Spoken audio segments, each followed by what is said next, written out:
I used to believe my wife loved me the way I loved her, completely, without conditions, without games. I was wrong. 12 years. That's how long Julia and I had been together, 8 of them married. Looking back now, I can pinpoint exactly when things changed, but in those early days, we were everything I'd ever wanted in a partnership. We met at my cousin Rachel's birthday party. Julia stood by the kitchen island, engaged in a heated debate about whether cryptocurrency was a legitimate investment or elaborate pyramid scheme. Her passion drew me in, not just her beauty, though her auburn hair and green eyes certainly caught my attention, but the way she dismantled opposing arguments while maintaining this playful smile. When I joined the conversation, she turned that intellect on me, challenging every point I made. By the end of the night, we'd exchanged numbers and I knew I'd met someone extraordinary. Our courtship unfolded naturally. Late nights on my apartment balcony, sharing bottles of wine and discussing everything from childhood traumas to retirement dreams. She told me about growing up with parents who barely spoke to each other, vowing she'd never settle for a marriage built on silent resentment. I shared my fear of becoming my workaholic father, present in body but absent in spirit. We promised each other we'd always communicate, always prioritize our connection. The early marriage years validated every hope I'd harbored. We bought a 1960s fixer-upper in Maple Grove, spending weekends covered in paint and sawdust, transforming someone else's neglect into our sanctuary. When my promotion to regional manager fell through 3 times, Julia held me through the disappointment, reminding me that titles didn't define my worth. When she decided to leave corporate accounting to start her consulting firm, I became her first cheerleader, helping her rehearse pitches until 2 a.m. We built traditions without trying. Sunday mornings meant French press coffee on the back deck, no phones allowed, just us and whatever random topic struck our fancy. Thursday nights were for cooking together. She'd pick the recipe, I'd pour the wine, and we'd dance badly to whatever Spotify suggested while onions sautéed. We planned elaborate future vacations we'd never take, creating detailed itineraries for trips to Patagonia and New Zealand, knowing full well we'd end up in Napa or Sedona like always. Our last genuinely happy moment burns clear in my memory. Our 10th anniversary at Chez Laurent, the same French bistro where we'd had our first official date. Julia wore the black dress I'd bought her in Chicago, the one that made her look like she belonged in a 1940s film noir. She laughed at my terrible attempt at ordering in French, covering my hand with hers across the white tablecloth. "You know what I love about us?" she said, her eyes soft in the candlelight. "We never became those couples who run out of things to say." I squeezed her hand. "Give us time. I'm sure we'll be grunting at each other over breakfast eventually," I replied with a grin. She shook her head, suddenly serious. "Never. Promise me, Adam. We'll never become strangers living in the same house." "I promise," I said, meaning it with every fiber of my being. I remember thinking we were bulletproof. That night, she was still my Julia, not the stranger who would try to break me. The shift started 6 weeks later. Julia bounced into the kitchen one Tuesday evening, practically glowing with excitement. "I joined a new gym today," she announced. "Fit Life, the one on Morrison Street. They have this amazing women's strength training program." "That's great, babe," I said, genuinely pleased. "The best part is the community," she continued, her eyes bright. "I met some incredible women today. They have this whole philosophy about female empowerment and supporting each other.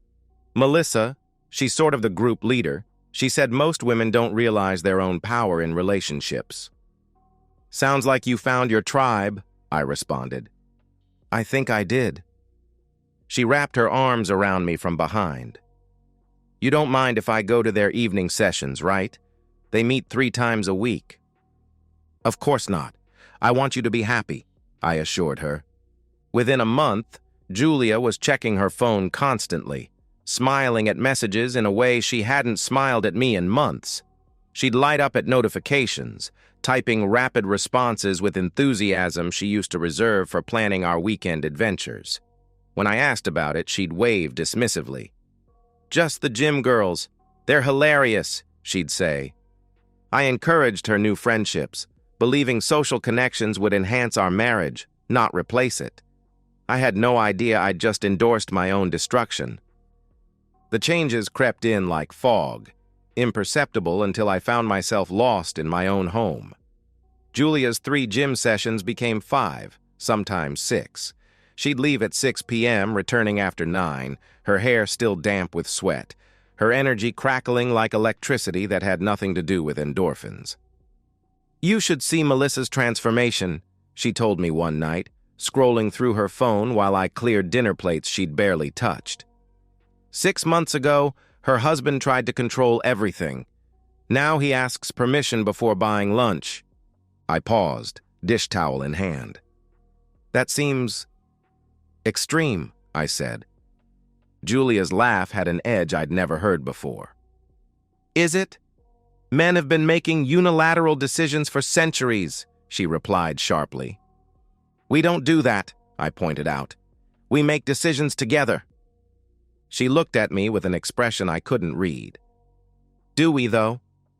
Who picked this house? Who decided we'd vacation in Sedona instead of Miami last year?"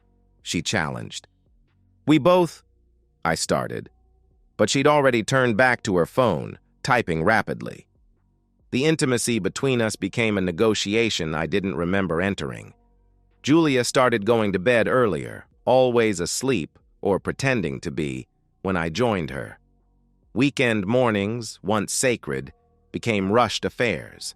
She had workout classes, brunches with the girls, strategic planning sessions for Melissa's home organizing business. "I'm exhausted, Adam," became her standard response to any physical overture. "Why do you need constant validation?" she'd ask with irritation. Her criticism started small, almost playful. "That shirt makes you look heavy," she'd comment. "Did you really think that joke was funny?" she'd question. "Sometimes I wonder if you're losing your edge at work," she'd muse. Each comment was delivered with a smile that didn't reach her eyes, followed by a quick, "just kidding," if I showed hurt. The pattern became undeniable. Every harsh comment, every withheld affection, every eye roll followed her gym sessions or lengthy phone calls. She'd emerge from these interactions armed with new terminology: emotional labor, mental load, weaponized incompetence, words that described real issues but were wielded like weapons in conversations that didn't warrant them. "I need you to take more ownership of our emotional landscape," she said one evening, after I'd suggested we spend Saturday together instead of her attending another workshop. "What does that even mean, Julia?" I asked, confused. "The fact that you have to ask proves my point." She shook her head with theatrical disappointment. Sarah's husband would never question her need for personal growth. Sarah, I'd learned, had trained her husband Tom to do all the cooking, cleaning, and laundry while she focused on self-actualization. Tom, who I'd met once at a group dinner, had the hollow eyes of a POW. I tried addressing it directly. "Jules, I feel like these new friends are..." "Are what?" Her voice went dangerously quiet. "Strong women who refuse to accept mediocrity?" "That's not what I began. "You're threatened," she stated it like fact. "These women understand marriage better than most. They've figured out how to make their relationships work." "By emasculating their husbands?" I asked. Julia's face transformed into something cold, unfamiliar. "There it is. Your fragile male ego can't handle a woman who doesn't worship you," she accused. "Julia, I've never asked you to worship me. I just want us to be partners, like we always were," I replied desperately. "Partners?" She laughed, but it sounded like breaking glass. "You mean when I supported your career while mine stagnated? When I managed our entire social calendar?" The dinner party 3 weeks later should have been my breaking point. Julia invited her gym friends and their husbands for what she called a casual get-together. "Adam thinks he's progressive," Julia announced to her audience, loud enough for everyone to hear. But yesterday he actually questioned why I needed a second yoga mat. Can you imagine? You bought a $300 yoga mat when we have two already, I said, trying to keep my tone light. The women exchanged knowing looks that said, "Poor man, he doesn't get it." "It's not about the mat," Melissa explained, as if talking to a child. "It's about Julia having the freedom to make choices without interrogation." "And Adam's usually so good," Julia added, patting my arm dismissively. "He's just been needy lately, clingy. I think he's having some professional insecurity." That night, after everyone left, I confronted Julia. "You humiliated me in front of our guests," I said. "I told the truth. If you're embarrassed by your behavior, maybe you should examine that behavior," she replied coldly. "My behavior? Julia, I love you. I've supported every decision you've made," I protested. She was already walking away. "I'm not doing this tonight. I have an early session tomorrow," she dismissed. Around 2 a.m., she received a text that made her quietly laugh. I pretended to sleep but heard her whispered phone conversation in the bathroom. "He's almost there," she said. "I just need to push a little harder." My blood went cold. I needed to know what was happening to my marriage. The moment I read those messages, something died inside me. Not love, but illusion. After that overheard phone call, I became hypervigilant, cataloging every interaction, every glance at her phone, every smirk she thought I didn't see. The breaking point came Thursday evening, 2 days after the phone call. Julia had returned from another girls' night, her fourth this week. She headed straight for the shower, tossing her phone on the nightstand, something she'd never done before. Her phone lit up with a notification. A message preview appeared. "Melissa, did you use the line about emotional labor?" Tom fell for it completely. My hands moved before my mind could stop them. The messages were all there, organized in a group chat called Queens Reclaiming Crowns. I scrolled back through months of conversations, watching my marriage dissected like a science experiment. Melissa. Day 30 of no intimacy. He's starting to beg. Soon he'll be grateful for any attention. Sarah. I told mine his opinion doesn't matter anymore. He actually apologized for having thoughts. Kate. 3 months in, and my husband does all the housework while apologizing for not doing it well enough. My hands shook as I found Julia's contributions from 3 months ago. Julia. Adam used to be so confident. Remember when I told you about his presentation skills? Now he second-guesses ordering coffee. It's almost sad how easy this was. Melissa. Almost sad? Girl, you're still too soft. Julia. You're right. He was actually a good husband before. Attentive, supportive, genuinely caring. Breaking someone who's already broken is easy. Breaking someone strong? That's art. A conversation from last week. Sarah. How much longer until he's fully trained? Julia. Maybe 2 months? Last week he apologized for suggesting we spend time together. Apologized for wanting to be with his wife. I nearly laughed in his face. Yesterday's conversation made me physically ill. Julia. Ladies, milestone achieved. Adam asked if he could join a work happy hour. Asked permission. Melissa. Yes. Did you give him permission? Julia. I said I'd think about it. You should have seen his face, like a kid hoping for candy. The best part is he thinks this is just a rough patch.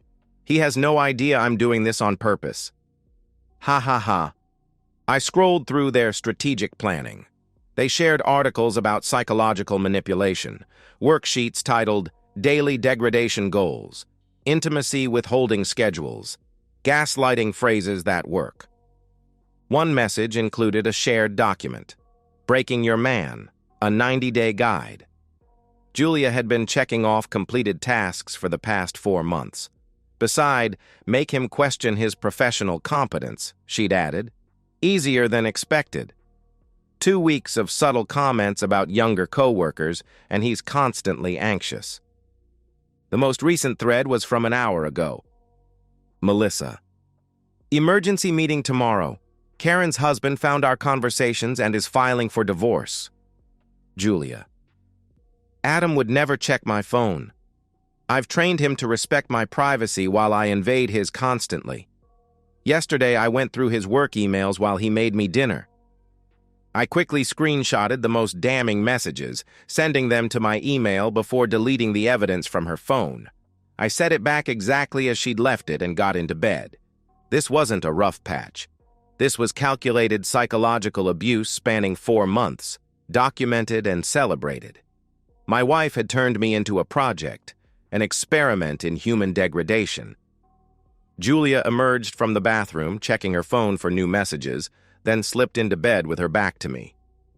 "Good night," she said absently. "Julia?" I said quietly. She responded. "I love you," I told her. She paused, and for a moment I saw something flicker across her face. Guilt, regret, but it vanished. "Okay," she said, returning to her scrolling. That dismissive okay finalized my decision. Tomorrow, Julia would learn that some projects have unexpected outcomes. They always say revenge is a dish best served cold. They're wrong. It's best served with absolute certainty. I woke at 5 a.m., an hour before Julia's alarm. By the time she wandered downstairs at 7, I'd already contacted my lawyer friend Marcus and set everything in motion. "You're up early," she observed, pouring herself coffee without offering to refill my empty mug. "Couldn't sleep. Big day ahead," I replied. She made a non-committal sound, already checking her phone. A smile played at her lips, probably another message from her coven. "I might be late tonight," she said. "Melissa wants to discuss expanding her business." "Actually, that's perfect," I responded. Something in my tone made her look up. "Perfect?" she asked. "Just means I can work late without feeling guilty." I smiled openly. She studied me for a moment, then shrugged. I left work early, arriving home at 4 p.m. 2 suitcases waited in the garage where I'd staged them that morning. I placed them in our bedroom, then sat in the living room with the divorce papers Marcus had rushed through. Julia arrived home at 6:30. "The gym was packed," she complained, dropping her bag by the door. She walked past me toward the kitchen. "Did you start dinner? I'm starving." "Julia, we need to talk," I said firmly. She sighed dramatically. "Adam, seriously? Can't whatever crisis you're having wait?" "Pack your things and leave," I interrupted. The words hung in the air. Julia froze, then slowly turned, her expression cycling through confusion and irritation. "Excuse me?" she said. "You heard me. There are suitcases in the bedroom. Pack what you need tonight," I stated. She laughed. "Are you having some kind of breakdown?" "I know about your little project," I said calmly. The laughter died. Her face went pale. "I don't know what you're talking about," she replied, but her voice wavered. "Queens reclaiming crowns. Day 30 of no intimacy. Breaking someone strong is art. He has no idea I'm doing this on purpose. Should I continue?" I recited. Her phone slipped from her hand. "You went through my phone?" she gasped. "Ironic, considering you've been going through my emails while I make you dinner," I pointed out. Julia's survival instincts kicked in. Tears welled in her eyes. "Adam, baby, you don't understand. It was just venting," she pleaded. "Stop. You documented everything. Worksheets, guides, milestone markers. This wasn't venting. This was systematic psychological abuse," I said coldly. "Abuse? Adam, that's ridiculous. We've been together 12 years, she protested. "And you spent the last 4 months trying to break me to impress damaged women who've convinced themselves that cruelty is strength," I interrupted. The tears came harder. "It was their idea. Melissa kept pushing," she sobbed. "And instead of talking to me, your husband, you decided to try to break me," I replied. "We can work through this. Counseling. I'll cut off contact with those women, she begged. No. I pulled out the divorce papers. You're going to pack and leave. Tomorrow, you'll receive these papers at your parents' house. Julia dropped to her knees, grabbing my hands. I made a mistake, a terrible mistake. Please, Adam, I'll do anything, she pleaded desperately. I pulled my hands away. If you'd come to me 4 months ago when this started and said you were unhappy, I would have moved heaven and earth to fix it. Instead, you chose this, I said. I choose you now. I choose us, she cried. There is no us. You killed that. I walked to the door, opening it. 2 hours, Julia. Her tears stopped suddenly. The mask slipped. You're making a mistake. No one will love you like I do, she threatened. Thank God for that, I replied. I'll fight the divorce. I'll take everything, she snarled. You're welcome to try. I have screenshots of everything. 4 months of documented abuse. How do you think that'll play in court? I asked. Her face crumpled. I loved you, she whispered. You loved the idea of controlling me, I corrected. 90 minutes later, she descended with 2 suitcases. As she backed out of the driveway, she stopped, window down. Adam, please, she called out. I closed the door. The moment her taillights disappeared, something loosened in my chest. For the first time in 4 months, I could breathe. The house felt lighter, cleaner, mine again. My phone buzzed. Julia. This isn't who you are. I deleted it without responding. She'd trained me well, just not how she'd intended. She'd trained me to live without her entirely. 6 months have passed since Julia's taillights disappeared. The divorce was finalized 2 weeks ago, uncontested once her lawyer saw the evidence. She still texts occasionally, oscillating between contrition and accusation. Last week's started with, I've been in therapy and understand what I did wrong, before devolving into how I'd abandoned her when she needed help most. She claims she's cut ties with Melissa and Sarah, then somehow pivots to blaming me for not fighting harder. I don't respond. There's nothing left to say. The house feels like home again. I repainted the bedroom, replaced the gray Julia insisted on with warm blue. Her yoga room is now my office. Sunday mornings are still for coffee and quiet.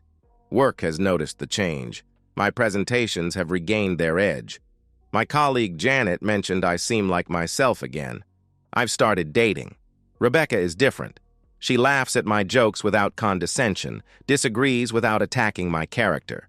It's early, tentative, but uncomplicated in a way I'd forgotten relationships could be. Julia found out about Rebecca somehow. Her texts that week were particularly vitriolic before shifting to desperate, "You replaced me already?" Followed by, "I could be better than her if you'd give me the chance." I blocked her number. According to rumors, Julia's living in a cramped apartment downtown. Her consulting business is struggling. Melissa's husband divorced her around the same time I left Julia, and Sarah's relationship imploded shortly after. The queens reclaiming crowns disbanded, each woman left to reckon with the wreckage they'd created. Last night I had dinner with my brother Patrick. "You look good," he said. "Like yourself again." "I feel like myself again," I replied. "You know what I never understood? Why she did it," he wondered. She confused power with cruelty. She had this group telling her that strength meant dominance. And maybe something from her parents' marriage made her susceptible to that message, I explained. "Could you ever forgive her?" he asked. "Forgive? Maybe someday, for my own peace. But trust her again? Never. She didn't just hurt me in anger. She planned my destruction for 4 months, documented it, celebrated it. How do you rebuild from that?" I answered. This morning, I woke to sunlight streaming through the windows. No tension, no anxiety, no strategic planning required just to navigate breakfast. My phone buzzed. A text from Rebecca. "Hope your Tuesday is starting well." "Better now," I replied, and meant it. Julia thought she was training me to be weak, dependent, grateful for scraps of affection. Instead, she taught me the most valuable lesson of my life. I don't need anyone who doesn't want me whole and undiminished. She taught me to recognize manipulation disguised as empowerment, cruelty masquerading as strength. She wanted to break me down into someone who would beg for her approval. Instead, she freed me from needing it at all. She thought she could train me to be grateful for scraps. Instead, she trained me to live without her entirely. Some games only have one winner, and the person who refuses to play always wins. And so, we've reached the end of today's story. Was it what you expected, or did it take a twist you didn't see coming? I'm curious to hear your thoughts. Share them in the comments below, and let's get a conversation going. If this story kept you hooked, make sure to hit that like button. And if you're new here or just haven't subscribed yet, now's the perfect time to join our community. I bring you fresh, captivating stories every day, so click that subscribe button and turn on notifications so you never miss out. Thanks for watching, and I'll see you in the next one.